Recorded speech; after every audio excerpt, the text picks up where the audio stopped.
और आपको निवेदन करें, महात्मा और परमात्मा में एक सूक्ष्म अंतर है। परमात्मा जीव पर तब कृपा करता है भैया जब जीव सब प्रकार से योग्य हो जाता है। जैसे सुनार,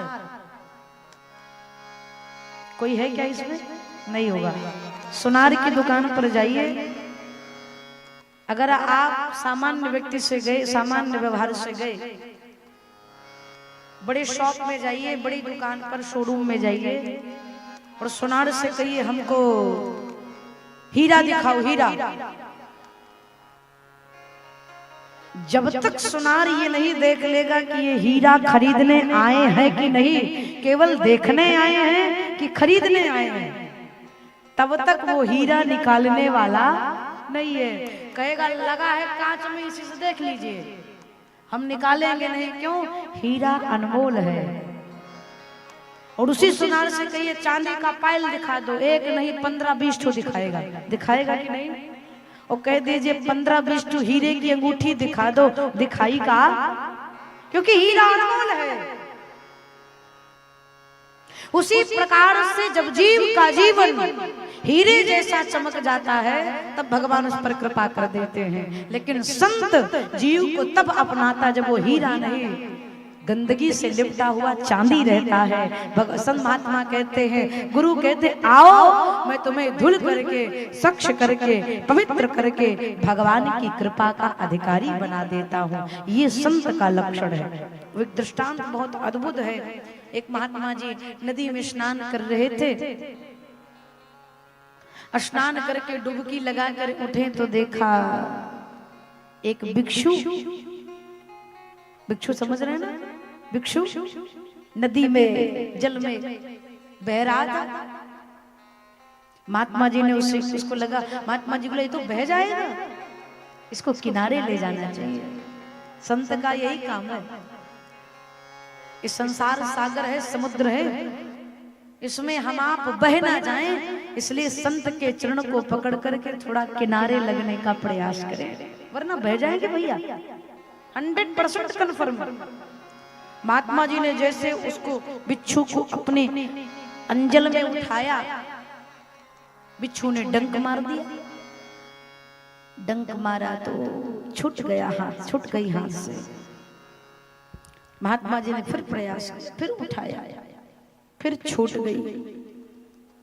तीसरी बार फिर महात्मा जी ने उस भिक्षु को उठाया। किनारे एक सज्जन खड़े थे, बोले बाबा क्या कर रहे हो? अरे बार बार ये भिक्षु जब आपको डंक मार रही है तो आप इसे बचाने पर क्यों तुले हैं? छोड़ दीजिए इसे, बह जाने दीजिए। महात्मा कहते हैं ना, डूबते को किनारे लगाना ही मेरा धर्म है।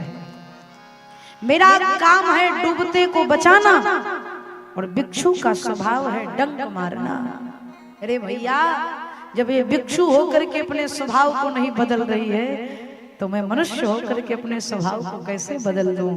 इसका स्वभाव है डंक मारना और मेरा स्वभाव है डूबते को किनारे लगाना। ये साधु का जीवन है। साधु के चरणों में प्रणाम किया।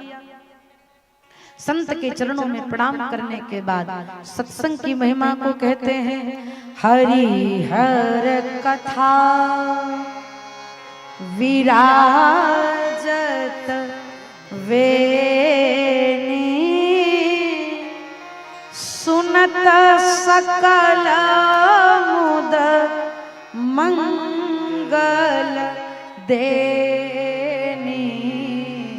हरि हर मन करि विषाय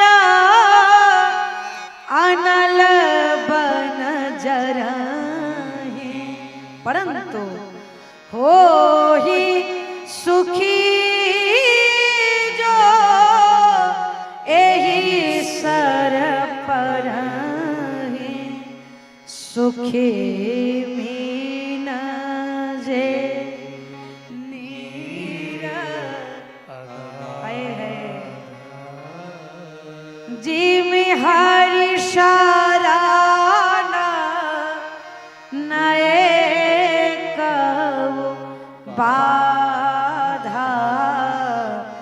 सुखी मीना। कथा की महिमा को बाबा गाते हैं। कथा क्या कहती? मन करी विषय अनल बनज रही। मन रूपी हाथी विषय रूपी दावा अग्नि में जल रहा है। समझो ध्यान से। एक जंगल है, जंगल जिसमें आग लगी है। उसमें एक हाथी था, बहुत मतवाला था, मदमस्त होकर चलता था, बड़ा बल था उसके शरीर में। अचानक जंगल में आग लग गई। अग्नि से बचने के लिए वो भागने लगा। भागते भागते देखा तो एक सरोवर था, तालाब था, उसमें पानी भरा था। हाथी दौड़कर जाकर के तालाब के बीच में बैठ गया। अब बताओ, जब तक हाथी पानी के भीतर है, क्या उसे आग से डर लगेगा? नहीं ना। उसी प्रकार से हमारा मन है। उत्तरकांड की चौपाई है ये। उसी प्रकार से मन है भैया। मन विषय रूपी अग्नि में जल रहा है। तो इस विषय रूपी अग्नि से बचने के लिए हम आप कहां जाएं? आहा, ओ ही सुखी जो एही सर पारही।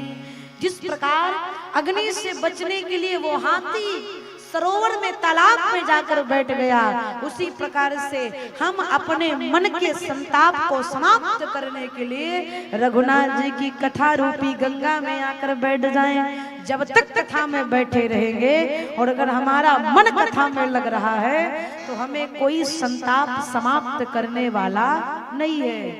और मन अगर लाइट देखने में लगा है तो कथा समझ में आने वाली है।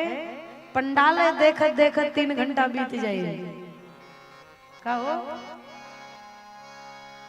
मन भगवान से जोड़िए। श्री लक्ष्मण जी राम जी से पूछते हैं, भैया बताइए सुखी कौन है? आहा, प्रभु कहते हैं सुखी मीन जे नीर अगाधा जी में हरि शरण नए सुनी आचरज करे। क्यों भैया? सत्संगति मही मान गोई सो आचर। राम जी कहते भैया, जिस प्रकार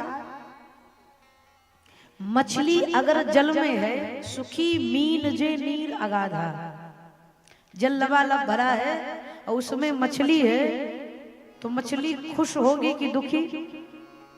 प्रसन्न होगी ना। अगर वो पानी में है तो प्रसन्न है। जिस प्रकार मछली पानी में रहकर प्रसन्न रहती है, उसी प्रकार से जीव जब तक जगदीश के शरण में है तब तक सुखी है। और जैसे भगवान से दूर हुआ, अच्छा जैसे ये लाइट लगी, बहुत अच्छी लाइट लगी, लेकिन अगर पावर हाउस वाले काट दे तो उजाला रहेगा। फिर कितनों VIP लगाई रहिए, प्रकाश होने वाला नहीं है। उसी प्रकार से जब तक मनुष्य माधव के चरणों में नहीं जुड़ेगा, उसका मन प्रकाशित होने वाला नहीं है, आनंदित होने वाला नहीं है। और परमात्मा तक ना पहुंच पाइए तो महात्मा के चरण को पकड़ लीजिए, सत्संग करिए। सठ सुधरई सत्संगति पाई पारस परस